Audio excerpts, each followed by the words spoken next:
33 జిల్లాల నుంచి తరలి వచ్చిన మా ఆడబిడ్డలందరికీ కూడా హృదయపూర్వకంగా నేను నమస్కారాలు తెలియజేస్తున్నా. ఈ కార్యక్రమం మా ఆడబిడ్డలకే అంకితం. ఎందుకంటే ఈనాడు నేను తెలంగాణ రాష్ట్ర ముఖ్యమంత్రిగా అయినా, నేను ఆనాడు కాంగ్రెస్ పార్టీ తెలంగాణ శాఖకు అధ్యక్షుడిని అయినా, ఆడబిడ్డల ఆశీర్వాదంతోనే, సోనియమ్మ ఇచ్చిన అవకాశంతో కాంగ్రెస్ పార్టీ అధ్యక్షుడు అవ్వడమే కాదు, వీడికి తరలి వచ్చిన వేలాది మంది ఆడబిడ్డలు గ్రామ గ్రామాన, తండాలలో, గూడాలలో, మారుమూల పల్లెల్లో ఇందిరమ్మ రాజ్యం రావాలి, మీ రేవంత్ అన్న ఈ తెలంగాణ రాష్ట్రానికి ముఖ్యమంత్రి అవ్వాలని మనసు నిండుగా ఆదరించి ఆహ్వానించి మీ భుజాల మీద మోసిండ్రు. కాబట్టి ఈరోజు ఈ వేదిక మీద ఉన్న పెద్దలందరూ నాతో సహా ఈరోజు వివిధ బాధ్యతలను నిర్వహిస్తున్నాం.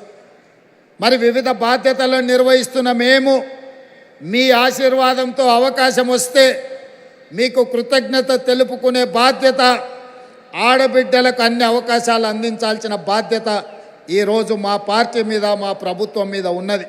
అందుకే ఆనాడు 2014 నుంచి 2019 వరకు ఆనాటి ముఖ్యమంత్రి చంద్రశేఖరరావు గారు మంత్రివర్గంలో ఒక్క ఆడబిడ్డ కూడా మంత్రిగా లేకపోయినా 5 సంవత్సరాలు మౌనంగా ఉన్న ఆడబిడ్డలు ఆ తర్వాత ఇచ్చిన తీర్పుతో మొదటి మంత్రివర్గంలోనే మీ అభిమాన నాయకురాలు శ్రీమతి కొండా సురేఖ గారు, మా సోదరిమణి సీతక్కను ఈరోజు మంత్రివర్గంలో ఈ ఓరుగల్లు గడ్డ మీద నుంచే ఈ ఆడబిడ్డలను మంత్రివర్గంలో ప్రముఖ స్థానం ఇచ్చి ఈనాటి ఈ సభా నాయకత్వాన్ని కూడా ఆ ఆడబిడ్డల చేతుల్లోనే పెట్టడం జరిగింది. ఇదే కాదు, వరంగల్ పార్లమెంటు నుంచి కూడా డాక్టర్ కడియం కావ్యను ఈరోజు పార్లమెంటు సభ్యురాలుగా ఈ తెలంగాణ రాష్ట్రం నుంచి పార్లమెంటులో గలం విప్పుతుందంటే ఒక ఆడబిడ్డ ఈరోజు వరంగల్ ప్రాంతం నుంచి పార్లమెంటుకు ప్రాతినిధ్యం వహిస్తుంది.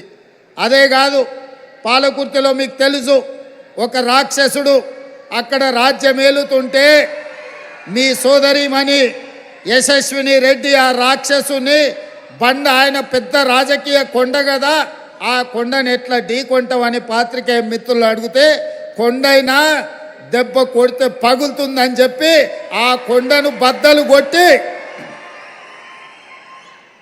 పాలకుర్తి గడ్డ మీద కాంగ్రెస్ పార్టీ జెండాను ఎగరేసింది కూడా ఈరోజు ఆడబిడ్డనే అన్న సంగతి నేను ఈ సందర్భంగా చెప్పదలుచుకున్నా.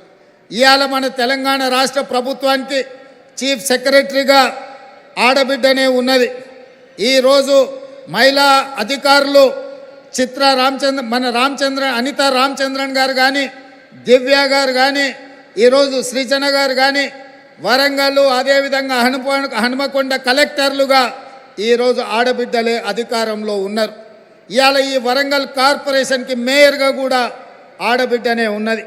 ఇలా చెప్పుకుంటూ వెళ్తే ఈరోజు ఇందిరమ్మ జయంతి సందర్భంగా ఈ వేదిక మొత్తం, వేదిక మీదనే కాదు వేదిక ముందు కూడా వేలాది మంది ఆడబిడ్డలే ఇది ఆడబిడ్డల రాజ్యం అని ధైర్యంగా చెప్పుకునే అవకాశం ఈ ప్రభుత్వం మాది, మా అధికారం నడుస్తుంది అని ఆడబిడ్డలు గుండె ధైర్యంతో మాట్లాడే అవకాశం ఇవాళ ఇక్కడికి వచ్చింది.